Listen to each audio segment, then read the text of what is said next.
Hey everybody, welcome back. I appreciate my new subscribers. Thank you so much. I really appreciate it.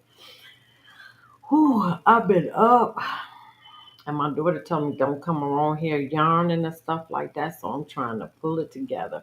But I also got videos to drop.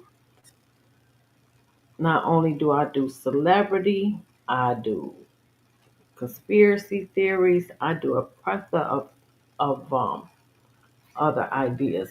But this one, getting back on the end of unions under Trump, both Trump and Elon Musk, they're anti-union. So we're seeing a lot of changes, and Trump has won a lot of battles against the unions with the Supreme Court. So this is just a recap and an update on unions because I'm in a union. Now this in and unions are international as well. Indian workers go on a day-long nationwide strike against Modi's economic reforms. This is in India. I was like, wow. Video game actors are voting on a new contract. NHL and NHLP ratified the CBA extension through 2030. I want to read this. Oh, the NHL, National Hockey League. Oh, I didn't know they had a union. Have ratified their extension of collective bargaining agreement securing labor peace in the sport through 2030. The league and the union announced in a joint news release Tuesday that the deal had been approved. It took a vote of the Board of Governors and the full National Hockey League membership. The partnership between the players association and the league is stronger than it ever has been. Working together under this agreement presents a fantastic opportunity to continue to grow. Wow. Negotiations are still ongoing in Philadelphia with the garbage strike. You know, they still negotiate even though the strike is over. Hmm. Colombia's president signs a labor overhaul into law after two failed attempts. State workers get a reprieve from Newsom's return to office mandate, so they get to work from home.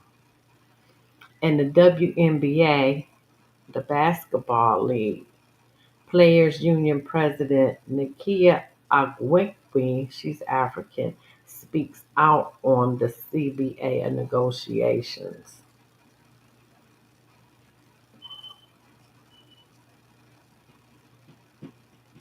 Lord Met Singers Union gets 5% increase, partly funded by 5 million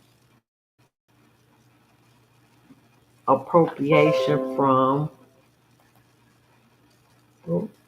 5 million appropriation from New York State.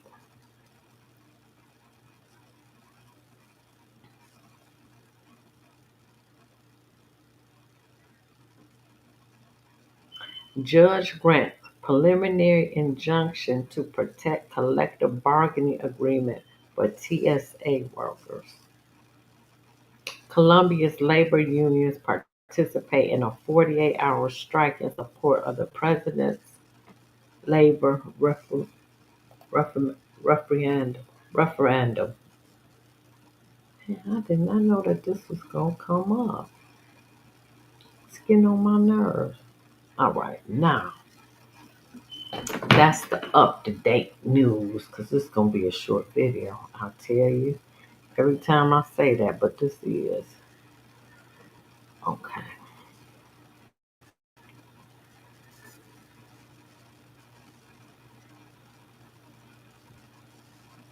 Mm. Well, I thought it was. I thought I was on the right one.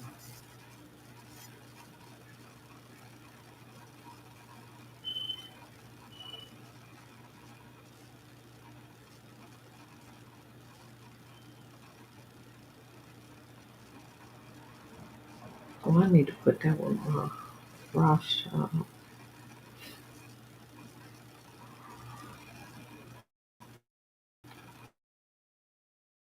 Hold on a moment.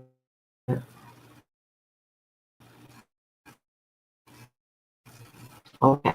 Anchor layoff should take over federal mass layoff. Workers responded with anguish over the layoff um, from federal workers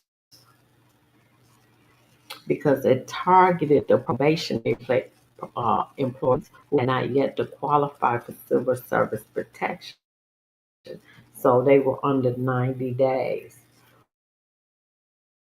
With much of the administrative attention was on disrupting bureaucracy in Washington, the base effort to select workforce was impacting a um, far wider layoff notices were sent out agency by agency. Federal employees from Michigan to Florida were being told that their services were no longer needed. In a sign of how chaotic the firings have been, some who received layoff notices had already accepted the administration's deferred resignation offer, under which they were supposed to be paid until September 30th of this year. If they agreed to quit, raising questions about the others who deal would be nonetheless be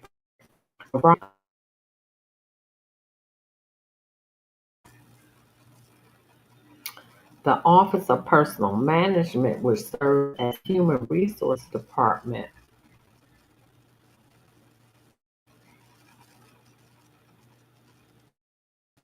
Hmm.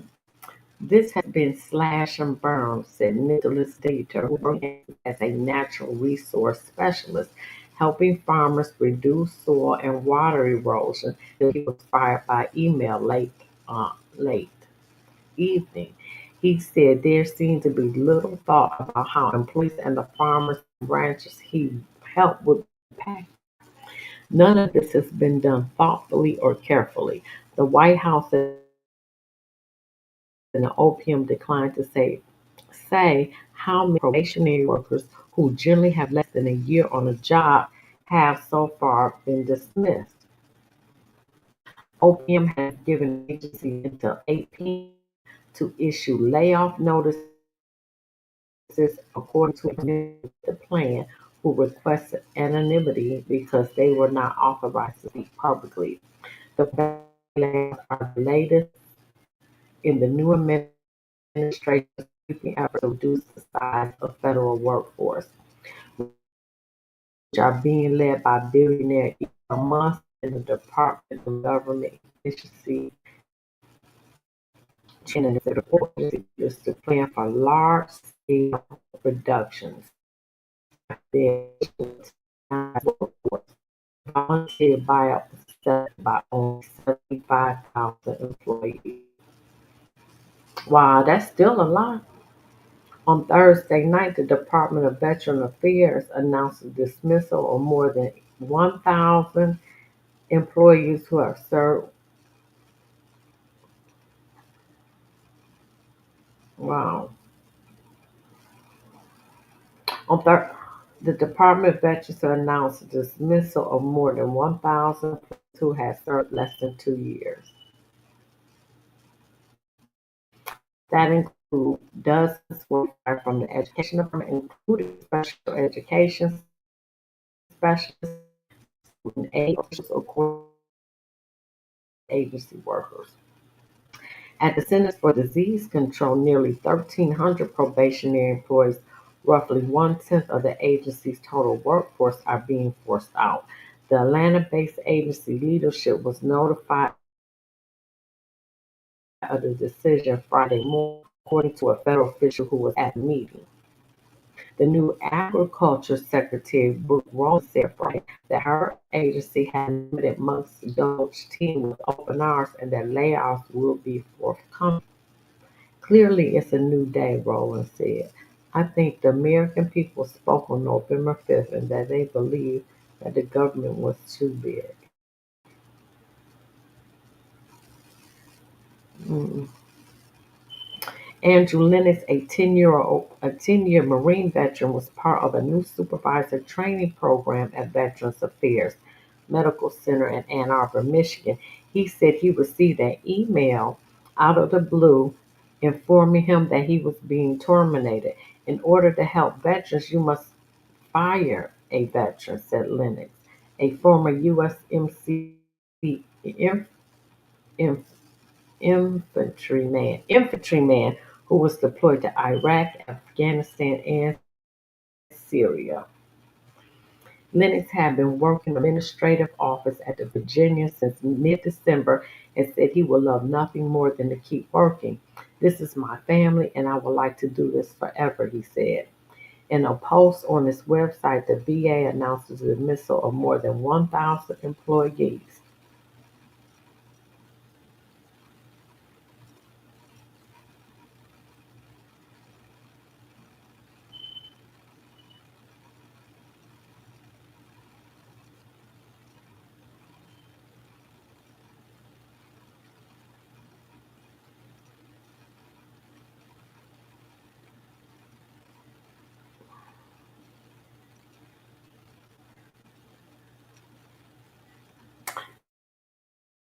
He said in a post on website, the VA announced the dismissal of more than 1,000 employees, saying the personnel moves would save the department more than 98 million per year and be better for that. I was like, what about this one? David Rice, a disabled Army paratrooper who had been on probation since joining the U.S. Department of Energy in September, also learned that he had lost his job. This makes me sad. Rice been working as a foreign affairs specialist on health matters relating to radiation exposure. Said he'd been led to believe that his job would likely be safe, but logged into his computer for a meeting with Japanese representative, he saw an email saying he'd been fired. It's just been chaos, said Rice 50, who had just bought a house in Melbourne, Florida, after he got the job. Rice said he agrees with Trump administration's goal of making the government more efficient, but objects to the random screenshot partner.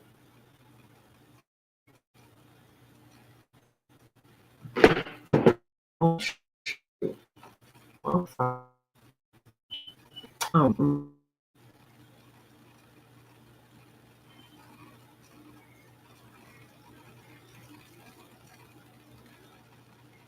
get it together because we want to finish this. Okay. Some of those impacted had already signed the buyout agreements offered by the administration that were supposed to protect them from dismissal. Dieter, 25, who had worked for the Agriculture Department's Natural Resources Conservation Service, said he had accepted the buyout because he knew that as a probationary employee, he'd likely be the first on the chopping block if he didn't accept. But late Thursday night, Dieter received an email saying he had been laid off effective immediately, even though he received completely positive evaluations during his time on the job. He said the decision left him feeling disrespected and a little helpless. You're just kind of a pawn in a much bigger struggle that Elon Musk in particular. I feel like in his kind of battle he's decided to take on to shrink the government. Dieter said two of the four employees in the Kansas County where he worked were laid off even though they were already struggling with their workload, helping farmers manage. The National Treasury Employees Union, a group of other unions, filed a lawsuit challenging what they call unlawful terminations. They lost. Terminating probationary employees who have gone through extensive training will have a devastating impact on agency missions and government operations, President Doreen Greenwald wrote in a letter to union members. She said many federal agencies are already severely understaffed, due to years of frozen or slashed budgets that prevented them from replacing retiring employees. Oh, I need to send this to my because we going through this right now at my job. Wow, they not replacing nobody. On Friday evening, the advocacy group Democracy Forward filed a complaint with the Office of Special Counsel, the federal agency dedicated to protecting whistleblowers, asking for an investigation to whether the firings violated federal personnel practices and asking that they would be halted while it's being reviewed.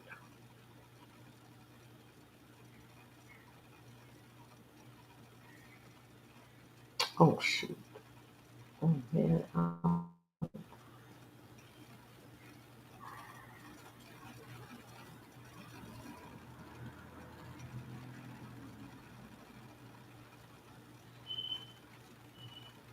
They're picking us off one by one, said one federal contractor who has not yet lost her job, but who, like others, declined to identify herself for fear of reprisal. First is the probationary workers, then we're next.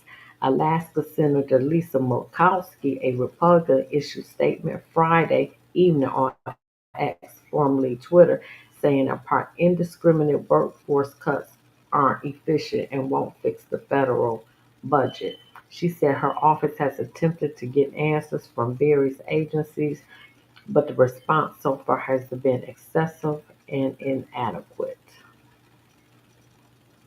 Wow. Federal workers, according to the Congressional Budget Office, with about 60% going to workers at the Department of Defense, Homeland Security, and Veterans Affairs. And he's cut all those areas. And just like I said, Robert F. Kennedy, he just cut 1,300. And then they cut some from the CDC. Even if the government cut all those workers, it would still run a deficit of over 1 trillion. But Trump's mass layoffs of federal workers could come back to bite him in the economic data. The monthly jobs reports could start to show a showdown in hiring, if not turn negative at some point after February numbers are released. The last time the economy lost jobs was December 2020 when the United States was still recovering from the coronavirus pandemic. Given everything that is happening, employers rely on government grants and contracts. Those who have been fired say the people they serve will soon feel the impact too. Rice, the destabilization of partner disabled paratrooper working on radiation exposure at the Department of Energy said the work he was doing made a difference. We're just out here trying to do something that we actually believe in that matters. I really believe that we're actually out here helping people.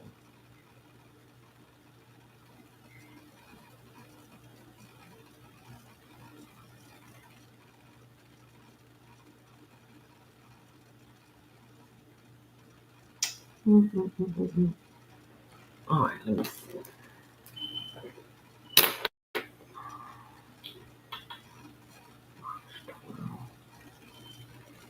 What time is it?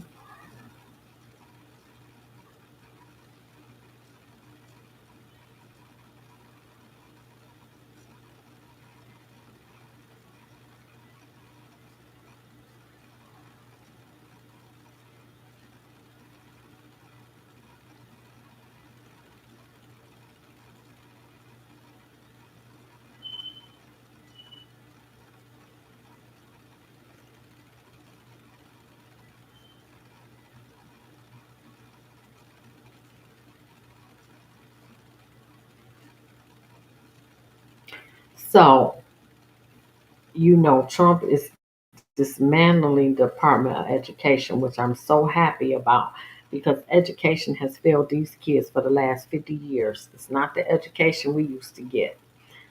They just being passing, can't read or write, don't know cursive, just a whole bunch of stuff.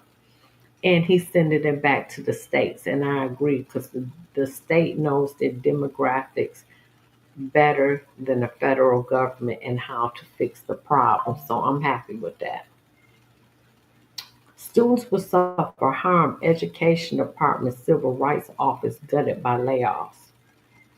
People protest President Donald Trump's plans to dismantle the Department of Education outside of the agency in Washington on Tuesday, March 5th. The Education Department announced that it would be firing 1,300 workers effective, gutting the agency that manages federal loans for college, tracks student achievements, and enforces civil rights. The Education Department Civil Rights Office have been among the hardest hit by layoffs, with the Trump administration strutting 7 of its 12 regional offices, laying off nearly half of its staff. One current employee said the moves amount to a soft closing of the office. This would completely halt the vast majority of cases that we can take as people.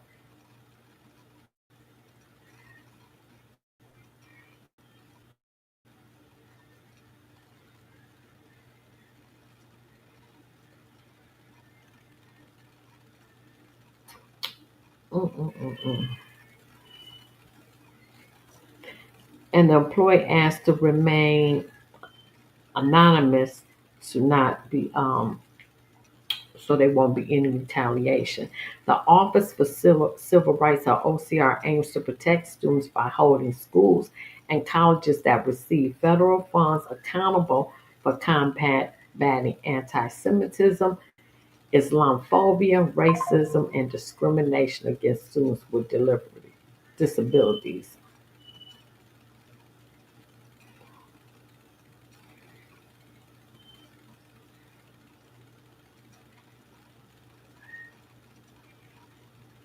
Oh shoot.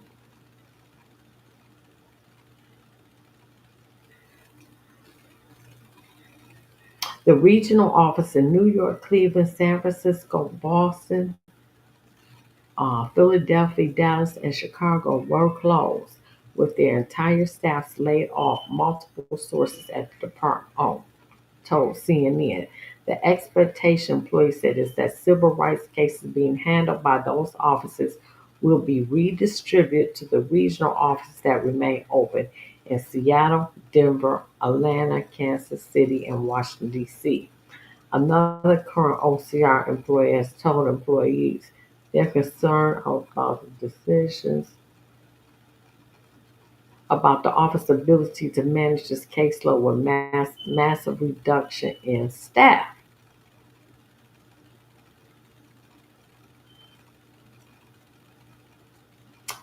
There was already a case backlog, and now these cases will simply fall to the wayside.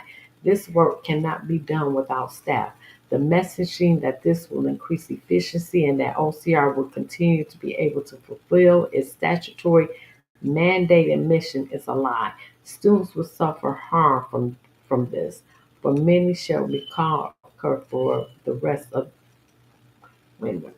Students will suffer harm with it that so will have repercussions for the rest of their lives.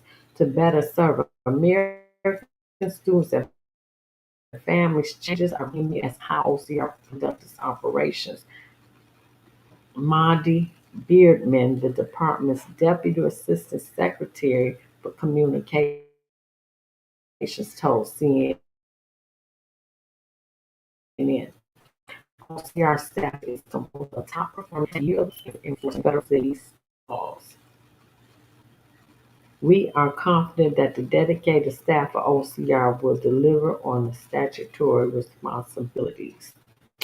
Current OCR employees also expressed worry about which civil rights investigation will be decriminalized, as the Trump administration has made combating what is easily what it considers anti-Israel and anti-Semitic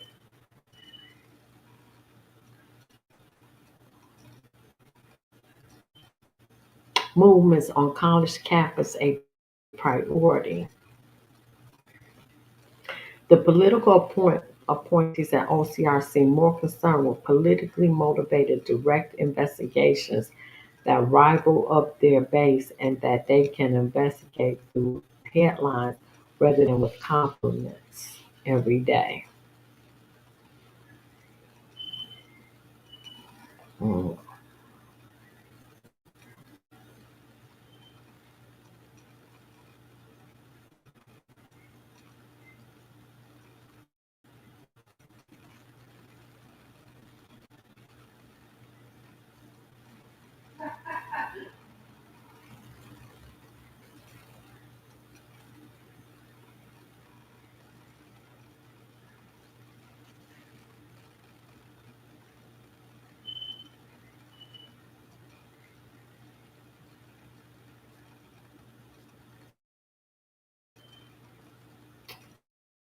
Oh, let me see.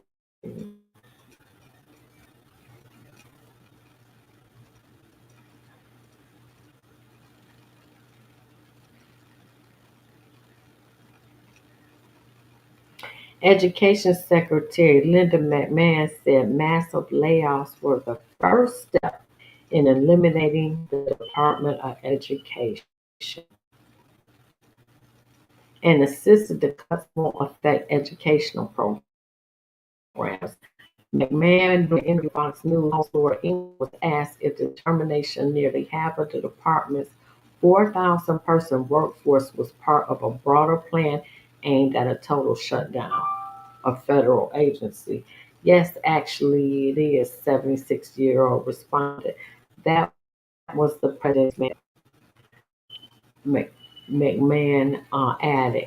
His initiatives or his directives to me clearly is to shut down the Department of Education.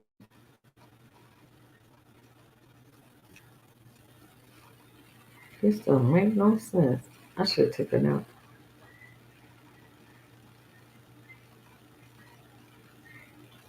The cuts would leave the department with 2,183 employees, down from the 4,133 when President Donald Trump took office in January. When asked on Fox News whether the layoffs would be led to a total shutdown, newly confirmed Department of Education Secretary Linda McMahon said yes. Her directive to me clearly is to shut it down.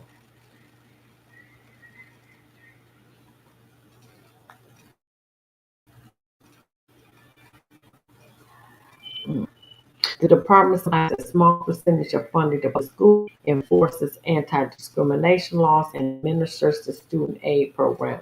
It also oversees federal student loans held by nearly 43 million people.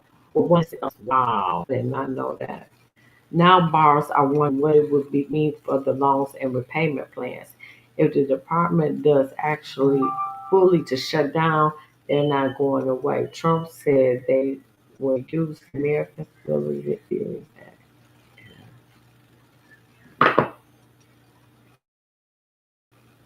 Am I mm.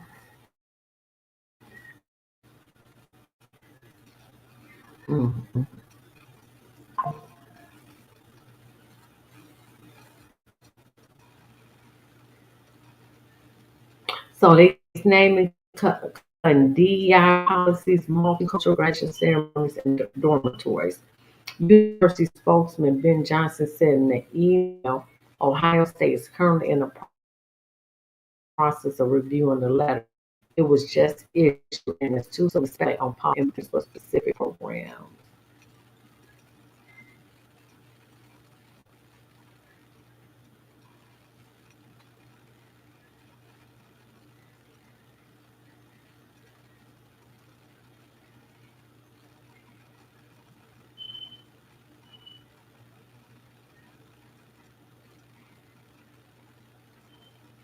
Mm.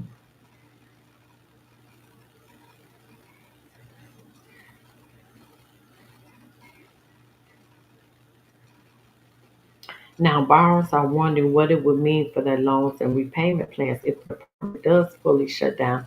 They're not going away. Trump said they would most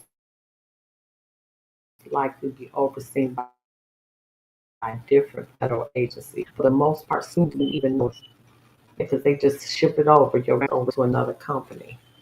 Gillen said most agree Trump would need legislation to pass through Congress to completely dismantle the agency, but some legal experts say there may be ways to do it.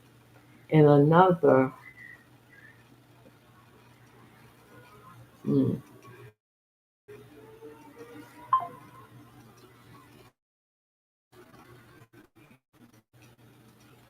News Nation that federal inclusive student loan and programs might be the best served in another department. She added that Trump understands he needs to work in Congress. I think my job is to convince Congress that the steps that we are taking are the best interest of the kids, she said. Trump told reporters in the White House on March 6 that student loans will be brought under the jurisdiction of the Department of Treasury, Department of Commerce, and Small Business Association. I don't think the education should be handling the loans. That's not their business.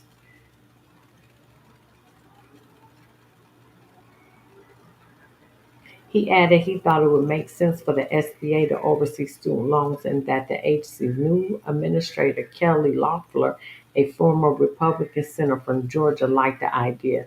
This is, by way, the most complicated thing in moving, but it's also very nice if she uploaded.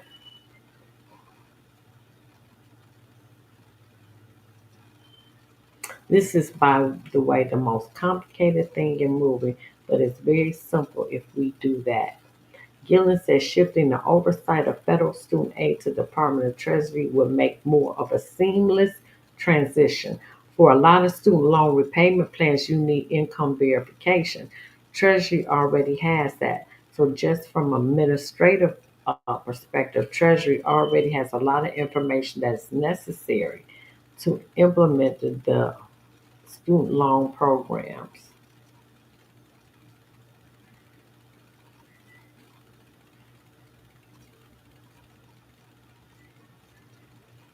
Adding 40 million new borrowers wouldn't be out of the left field for them. It is unlikely that student loans will be parceled out to more than one organization, but oversight of other programs run the Department of Education could be distributed in different agencies. I don't think she was thinking that. Alrighty.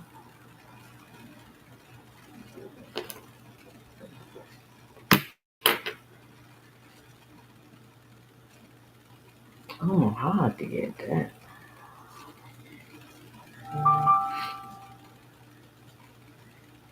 Mhm.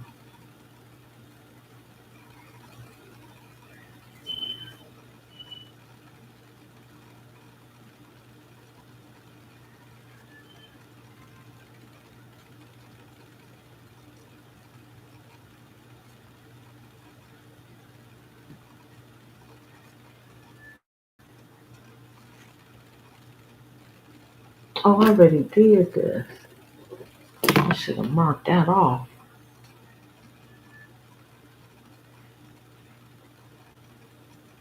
Okay, let me do this. This will be the last one. How long have I been on? Okay.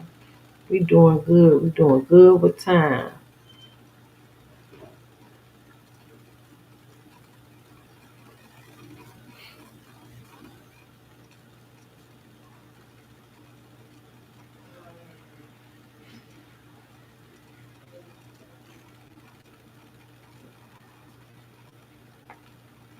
Mm-hmm.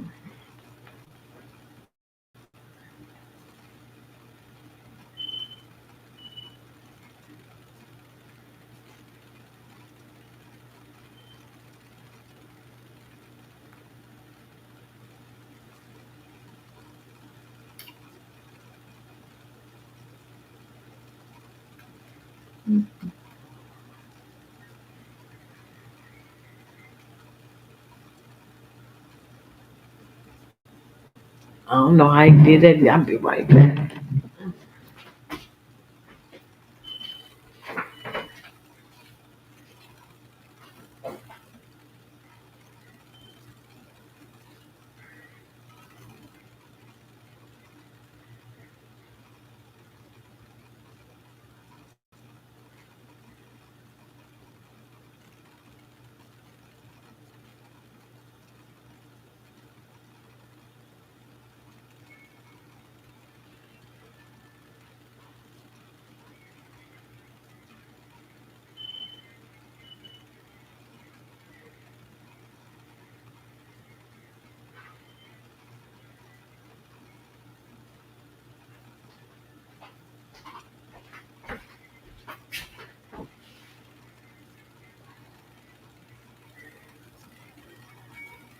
I thought that was the 17th. Let's see. Yeah, it was.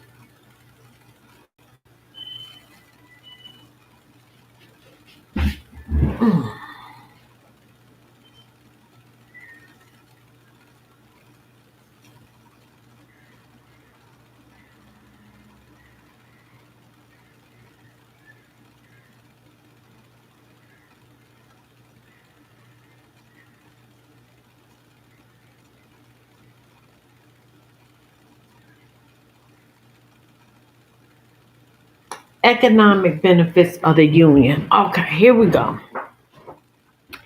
Many statistics and studies combine to make a strong case that unions work for the economy. They raise workers' wages, make the nation fairer, both economically and socially. Union members earn 10.2% more on average than non union workers who have comparable jobs or comparable experience.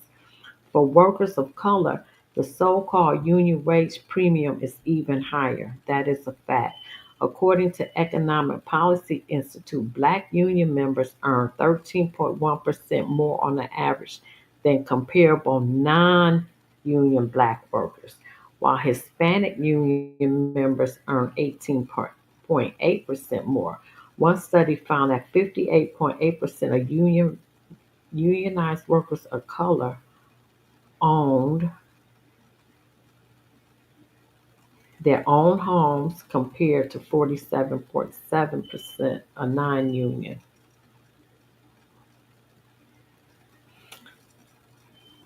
Unionized workers of color have 401k retirement savings plans compared with 35% of non-union peers.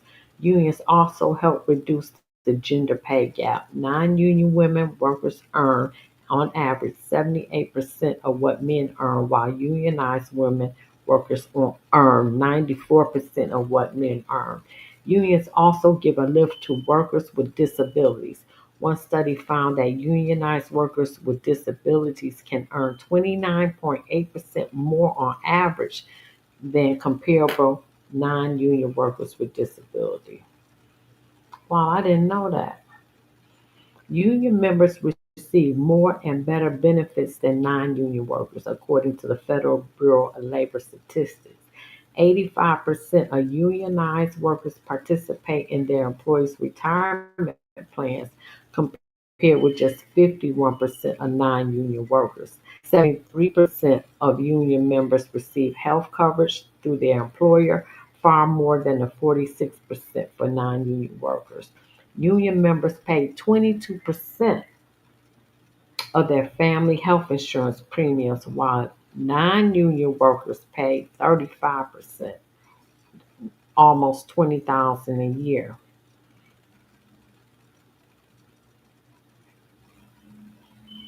Unions help reduce income inequality. The era when labor unions in the United States were strongest, 1945 to 1980, was the one area in modern American history where income inequality actually declined. Economists call the period the Great Compression. Since 1980, when the percentage of workers in unions began a rapid decline, income inequality steadily grew. The nation's income going to the top 10% of households has increased from 34% to 46%.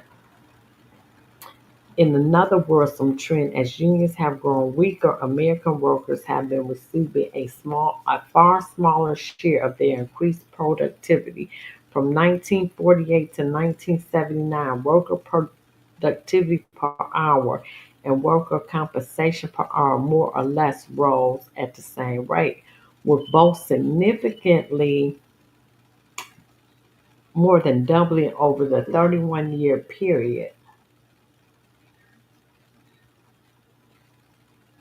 To be clear, the decline in unions doesn't alone explain all the bad news for workers. Part of it can be explained by corporations' increased focus on maximizing profits, and part of it is by globalization, which has enabled corporations to move production anywhere in the world, often to places with far less costs.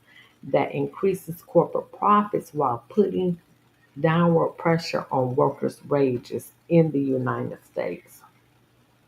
Numerous studies have found that unions spur the economy by reducing income inequality.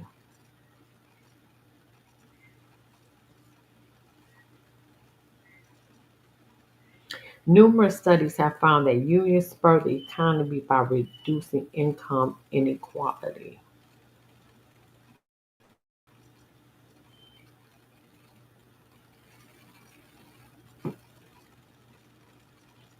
Let me see. Oh, shoot. I didn't mean to do that. Oh, let me hit done. Cancel. Okay, there we go. With the decline of unions may contribute to slower economic growth and what they call secular stagnation, meaning long-term economic stagnation. As workers have become less able to share in the profits generated by their firms, income has been redistributed from employees to the owners of the capital. That has contributed to a higher income inequality and lower among class and race lines. Overall, we believe that increasing worker power must be central and urgent priority for the policymakers concerned with inequality, low pay, and poor work conditions. This is the myth about unions. When people attack unions, they frequently point to a problematic case in history, like the Teamsters corruption or a unionized company like Hostess going bankrupt, and say it shows that unions don't work for the economy. That's a ludicrous overgeneralization. Using that fragile logic, people can also point out the failings of Irma. I didn't think he was.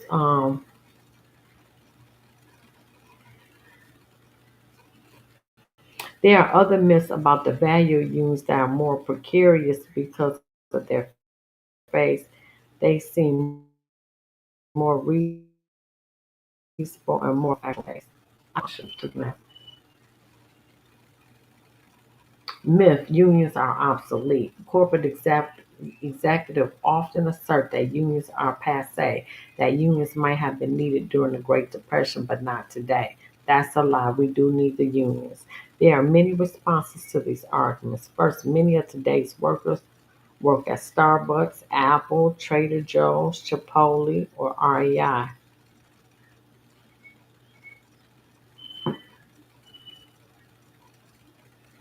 Many Amazon workers, fed up with all the stress and onerous production quotas and problem finding time to go to the bathroom, want to unionize, and the company sending people to not unionize.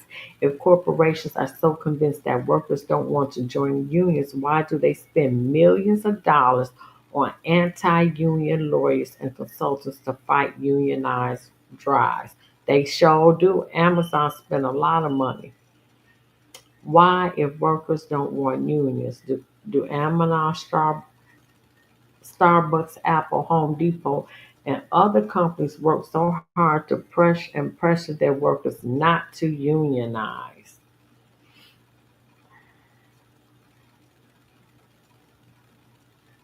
I have long argued that corporate America's aggressive anti-unionism is the worst form of punishment.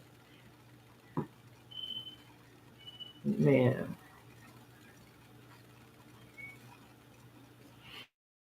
if American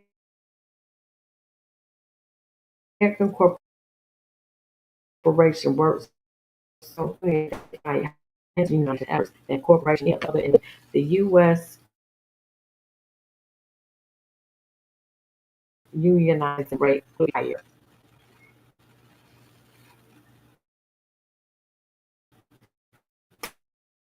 Many of the newly unionized workers will in low-wage janitors unionized in 2006.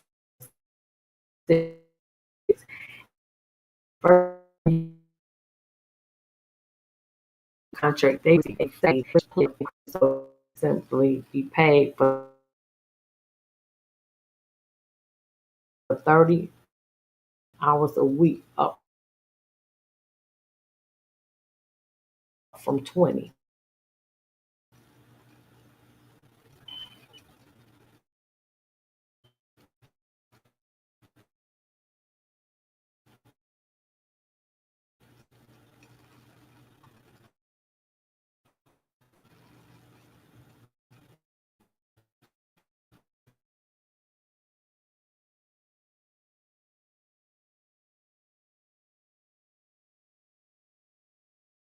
According to Wall Street Post, Ramirez's job is receiving and storing food shipments for Google.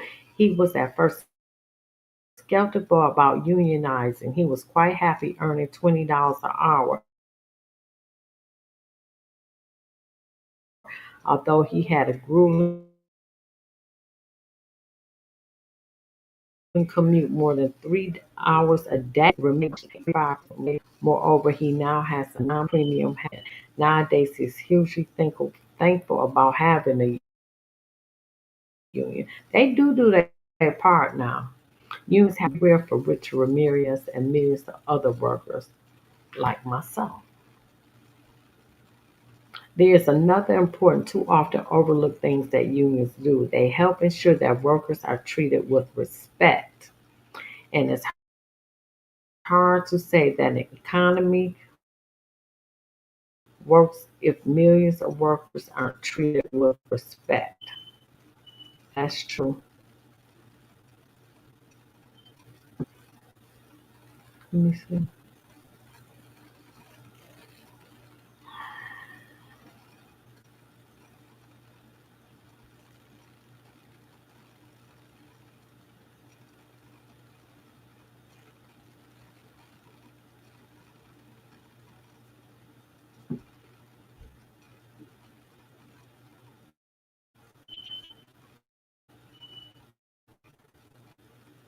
Everybody said we didn't have any, we would get nothing. We'll get in shape as before. All this leads me to what Dr. King once said about labor unions and how they work for the economy. The labor movement was the principal force that transformed misery and despair into hope and progress. Out of his struggles, economic and social reform to unemployment insurance, old age pension, government relief for destitute of all new ways that is not mere survival but a tolerable life.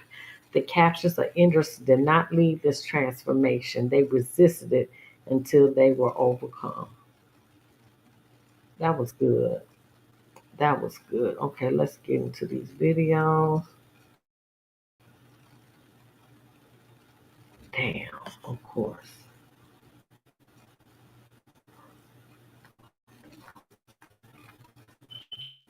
Yeah, I'm gonna go back. That's what I'm gonna do. Yeah, I'm gonna go backwards.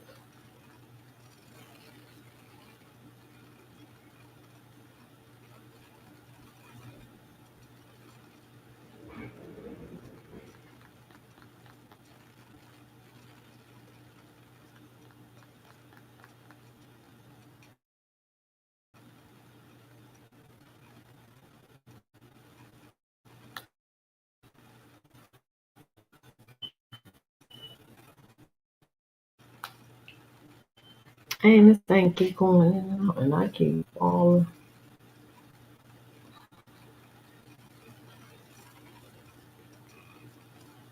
I can't believe this thing every time it happens. It just take too long to get to the information.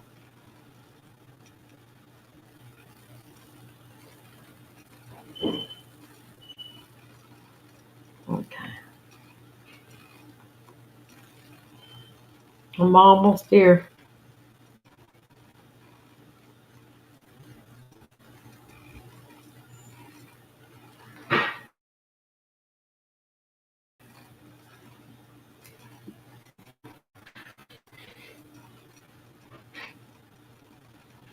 Danya, put the tire thing in my car.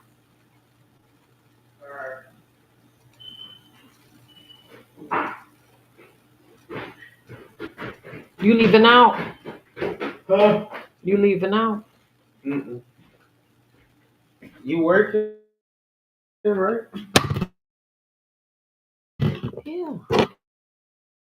It's not just 15. Huh? Oh, I got some $60. mm. The other one was too. They done got so cheap. Oh wait, I think I'm. they just emailed. What they say? They said, yeah, we're approving the message, and they said they uh like the consideration. So they're supposed to be sending the other email. Yeah, that was good. And was that GPT chat? Yeah, And you just typed in. you just it's sure what's up. You just tell them what you want. That's why I keep telling you download it.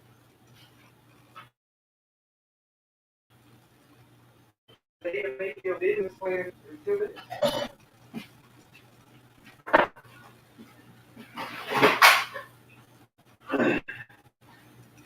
I'm too tired. I would have let y'all out. I'm about to chill. I don't feel like going outside. All right, y'all. I'm trying to get to this. All right, here it comes. Here it comes. All right. Come.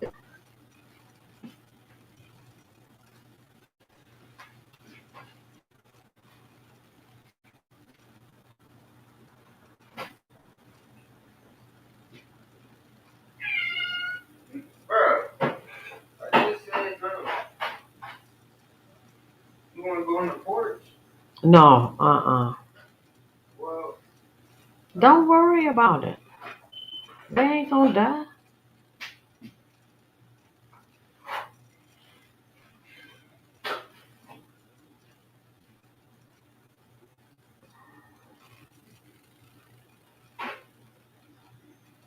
Oh shit. Damn.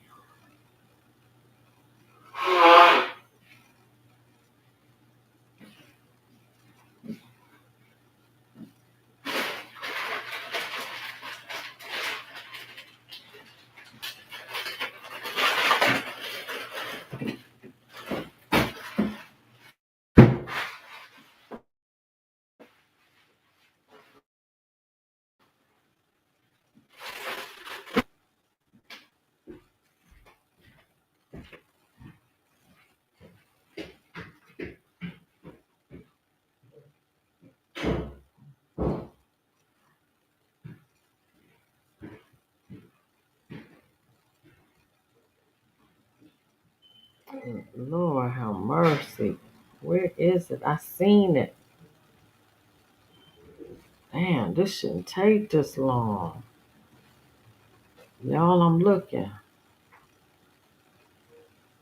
But I have so many videos.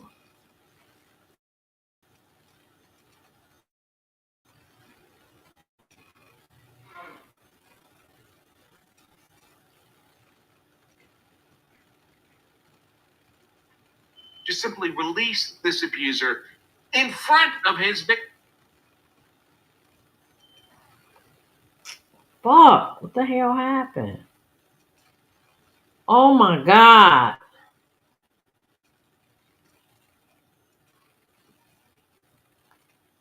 Oh, dear. Damn.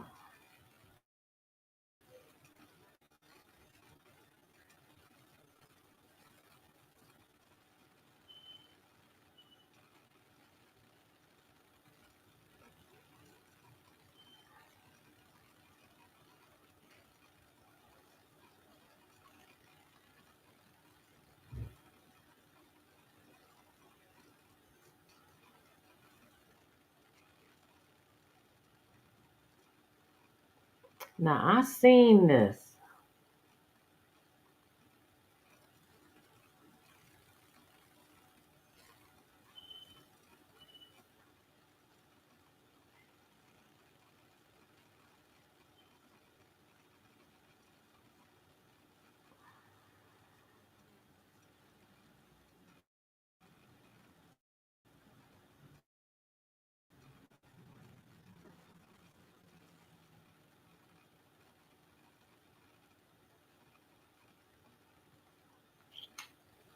Damn, I seen. You know what? I ain't gonna worry about it. Let me go to April 29th.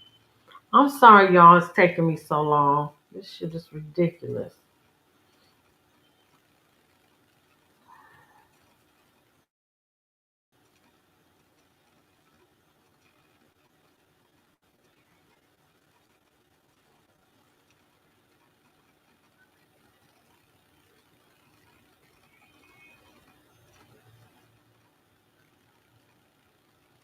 And it's probably because I'm going backwards.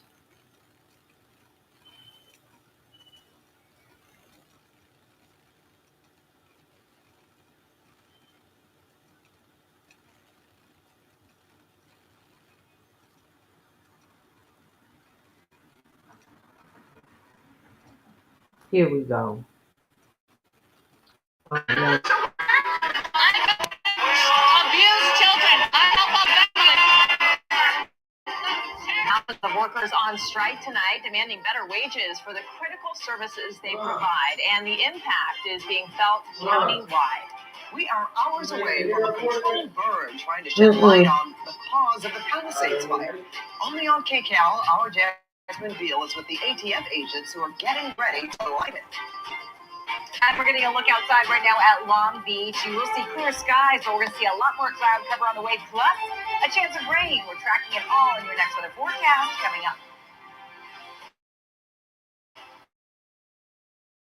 Good evening, everyone. Thank you for joining us.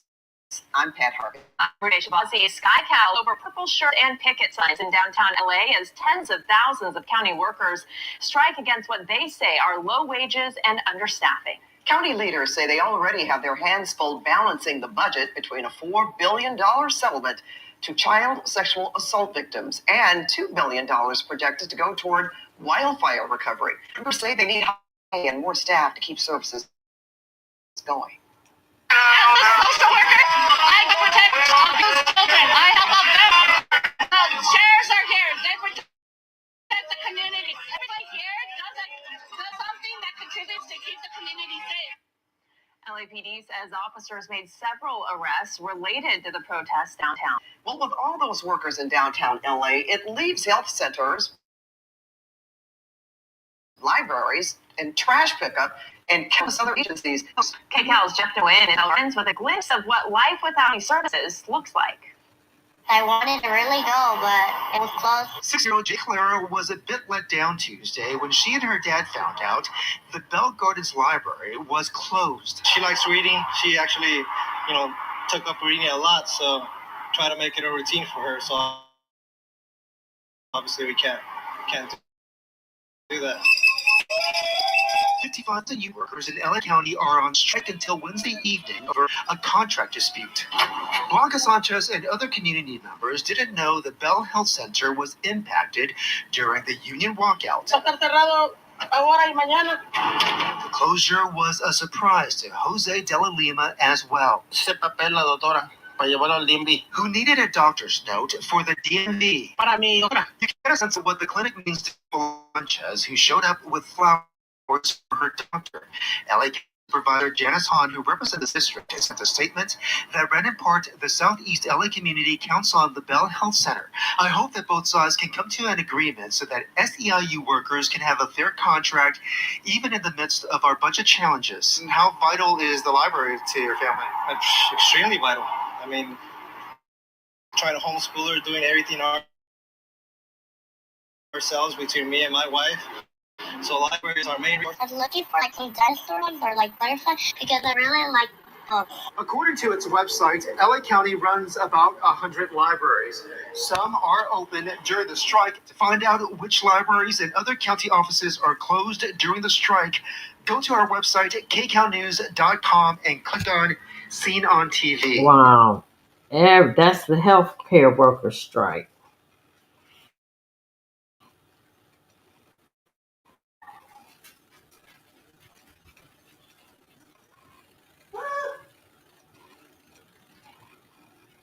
I'm looking for that last one. Oh, here we go. It's coming in. Before flew over this march in support of these workers. They say LA County failed to hear them out when it came to a new contract. At New at 5, we have Just learned a brand new development and negotiations between the workers and the county. NBC4's Ted Chen live for us in downtown Los Angeles with these breaking new details. Michael Colleen, the union is calling this a major development. They say that we're called back into negotiations with the county this afternoon. This is thousands to the beach here in downtown Los Angeles. They say they can afford what the county has been buying. It cannot afford what the workers are asking for, and caught in between is the public that depends on both. If you're wondering why Anthony Quinn Library in East LA was closed today, look no further than the sea of purple marching through downtown Los Angeles. Wearing union t-shirts and looks of defiance, LA County workers walk these streets today to step to their job in parks and libraries and beaches. The strike's size captured by News Chopper 4. Zoom in and you can hear cries like that of social worker Anthony Cervantes. I have worked tireless nights, coming home late in the evening where I'm leaving my kids to go ahead and take care, which I gladly minister and serve my kids on my caseload. You can at least take care of my family too. The workers accuse the county of violating labor laws and paying private contractors paying them. The county CEO told NBC4's Lauren Coronado the county budget has been pushed to the limit by wildfires, lawsuits, and the loss of federal funds. We want a fair contract. However, we also know that we do not have an unlimited budget, even though our budget is very large. The standoff meant closing some non-urgent health clinics, mobile health services, county libraries, and beach restrooms. The marchers today also included animal service and trash pickup workers, the county warning of delays in service across the board, but workers insisting that what's good for them will be good for everyone. Our workers are all frontline responders. Services for the most vulnerable citizens of Los Angeles. LA County is warning people that the closures will last.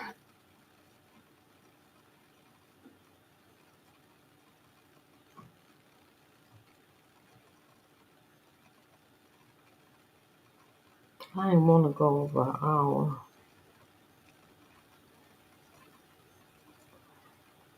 And this is still here.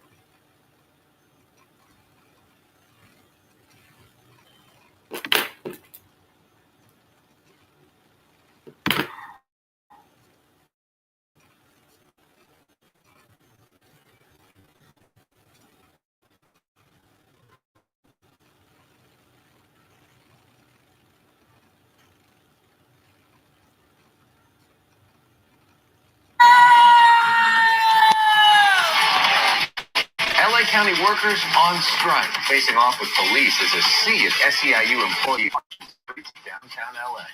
Video 105, Fox 11 and Fox 11. And I'm Christine Devine.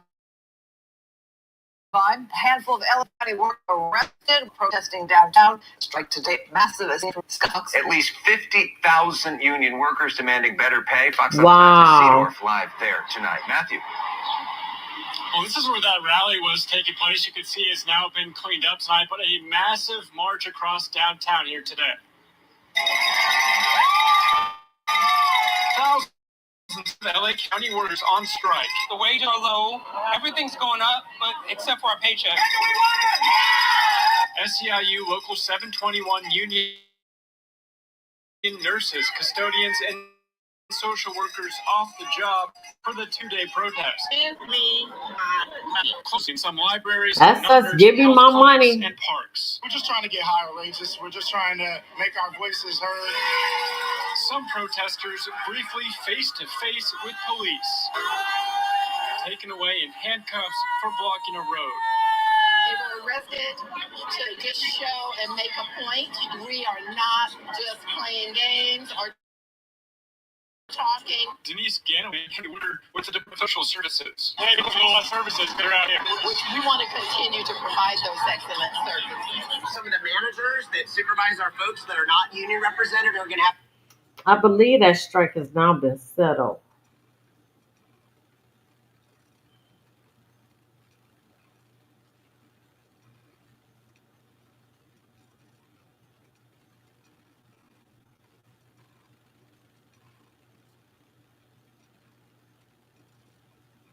Oh, this is what Elon Musk. He don't like unions. Okay. You're heading back after this to launch the Cybertruck. Yeah.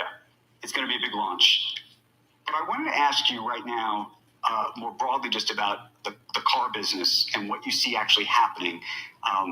And specifically, the government put in place lots of policies, as you know, to try to encourage more EVs. And one of the things that's happened uniquely is you have a lot of car companies saying, actually, this is too ambitious for us. These plans are too ambitious. 4,000 dealers, I don't know if you saw it just yesterday, sent a letter to the White House saying, this has gone too far. You're going too far.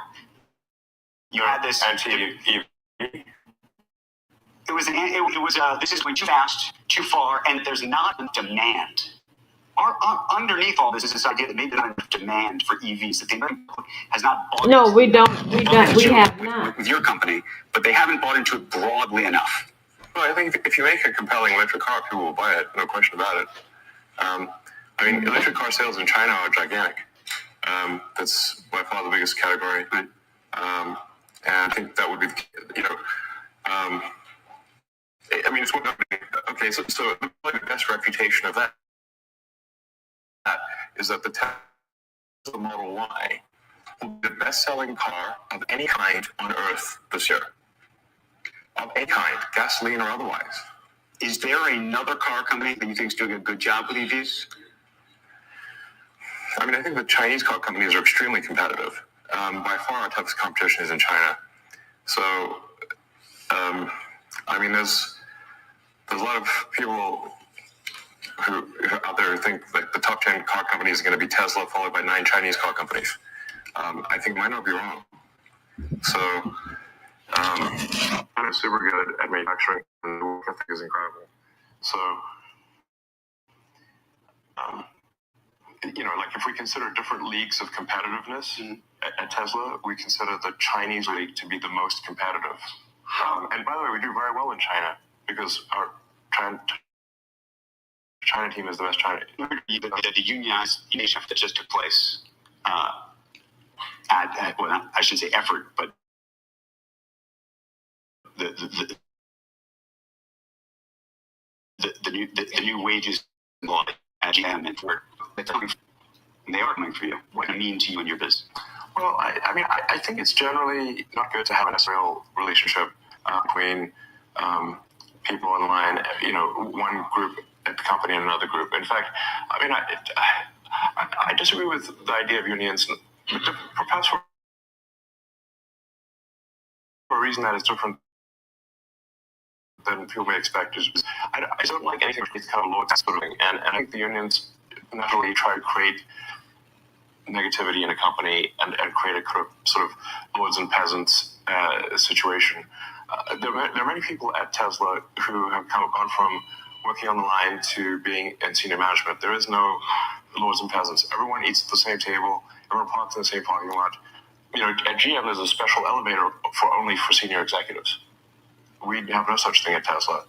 And the thing is, I actually know people online because I worked on the line, and I walked the line, and I did not agree, and I worked beside them. So I'm not a stranger to them. And there are many times where I've said, well, can't we just hold a union vote? But apparently a company is not allowed to hold a union vote. So it has to be somehow called for, but the unions can't do it. So I said, well, just have them hold a vote and see what happens. The actual problem is... Did y'all hear what he said? He had his employees hold the vote. The challenge is how do we retain great people to do the hard work for cars when there's other opportunities that they can do that are easier? That's the actual difficulty, is that building cars is hard work, and there are much easier jobs. And I just want to say that I'm incredibly appreciative of those who build cars, and they know it. So there's I don't know, maybe they will be unionized. If I say, if Tesla gets unionized because we deserve it and we failed in something. But we certainly try hard to show the prosperity of everyone's stock options. Oh, wow. Many people who were in the line who didn't even know what stocks were. Wow. Wow. But he's anti-union. So is Amazon. Amazon CEO Andy Jassy, employees are better off not joining a union. Here he is. How do you see the union movement that's taking place, frankly, around the country, but clearly aimed in certain places? And I'm thinking about New York, where I'm from, at Amazon. Well, I mean, I'd say a few things. First of all, of course, it's employees' choice whether or not they want to join a union. We happen to think they're better off not doing so for a couple reasons, at least. First, a place like Amazon empowers employees. If they see something they can do better for customers or for themselves, they can go meet in a room, decide how to change it, and change it. That empowerment doesn't happen in unions. It's much more bureaucratic. It's much slower. I think people are better off having direct connections with their managers. You think about work differently. You have relationships that are different. We get to hear from a lot of people as opposed to it all being filtered through one voice. If you want to keep the construct that we've had for this long, you have to have competitive and compelling benefits, though, for employees. And it's why we champion the $15 minimum wage a few years ago when we had full insurance, Y401k, 20 weeks, our Curtis program, where in our fulfillment center, for our employees, 20 weeks of paid leave. We don't even get that. However, he is anti-union, and now their wage is at $21. They just got a wage increase, not unionized. who want to get Amazon education will did. pay for their full tuition. So those things really matter. The one thing, regardless of how it all evolves, is we just won't compromise on the customer experience. That, for us, is paramount. And What did you think when you heard President Biden effectively say, and this is in regard to the unions around Amazon, here we come? Well, everyone's entitled to their own opinion, and we have a lot of things that I think have supported the administration on and agree with them on. Some of the way that we've tried to help with COVID and with immigration, and the CHIPS piece that we were talking about, the infrastructure bill. We won't agree on everything, though. When you look at one of the issues that unions have raised, are safety issues, and you address to some degree in this letter. But I'm hoping you can speak to it because there was some data out just about two days ago that seemed to suggest, and this was data put together by, I think, some of the union advocates, that there were more, even double the number of injuries at Amazon facilities relative to their peers. Well, look, there's a lot of ways you can spin this safety data, and some special interests folks like you're talking about in this case will do it for their own interest. So that data is not active. What I would say is a few things. First of all, they that hired a lot of people during the pandemic like we did, and there are plenty of others who did as well. Their incident rates, the recordable incidents, which what OSHA has a report on, went up in 2021 versus 2020. Got a lot of new people. In our case, we hired about 300,000 people just in 2021 in this type of manual industrial space. And all the data we have says that the incidence of injury in the first 6 months is always much higher than thereafter. So when you have a lot of new people, you'll have more incidents. But that said, if you look at the injury data, the safety data, for us, That's true. So there's your anti-union. Oh, Lord. I'm trying to make this video. I'm about to go back and delete this stuff.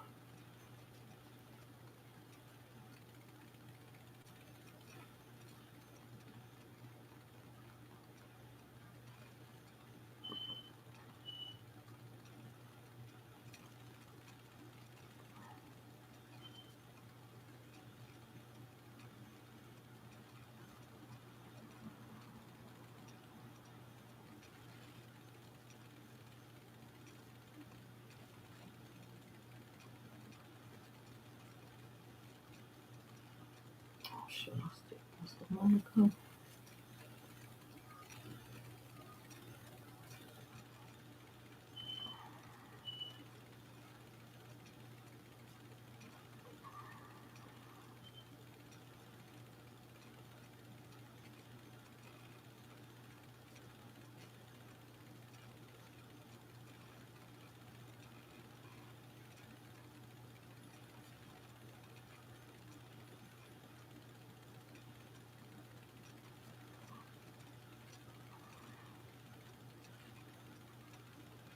I think it's one of these.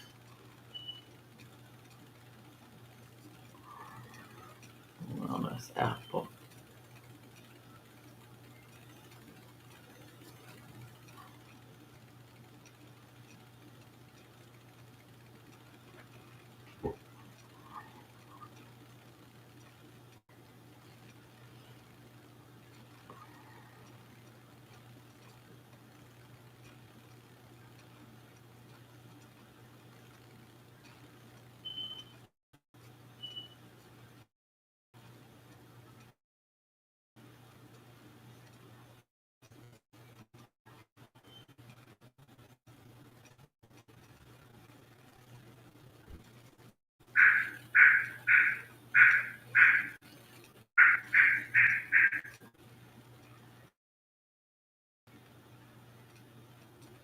Here we go with Trump won the Supreme Court to get rid of federal workers. These are people who supposed to want their job back. But here's the thing. Federal district trial courts do not have infinite jurisdiction to cover any subject matter they want. They only have the jurisdiction Congress allows them. And Congress took away from the federal district trial courts jurisdiction over employment disputes. They created the Civil Service Reform Act. They created the Merit Service Protection Board. There are administrative avenues that people are obliged to pursue over employment disputes, not federal district court. So this court doesn't have jurisdiction over these cases either, as well as there being no standing.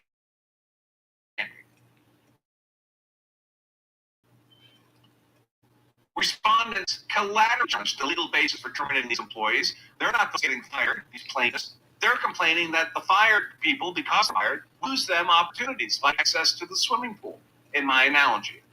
But Congress requires employees themselves, not nonprofits who are strangers to the employment relationship, to check individual terminations through the prescribed process of the Reform Act of 1978, the Merit Service Protection Board. If you're ever compelled to use force in defense of yourself or your family, this is going to be the last video. DI funding. So the first case may not have sounded like a lot, but it had the ancillary effect of also taking out state of New York v. Trump. Trump doesn't have to pay that money.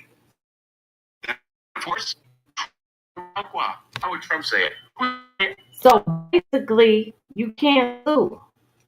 And that's why Trump wins the Supreme, because you can't sue. You have to go through and file the forms and all that, because Congress created that law. Like, share, subscribe, leave a comment. Shoot, just gonna have to do. Oh, I can't end it? What's the problem?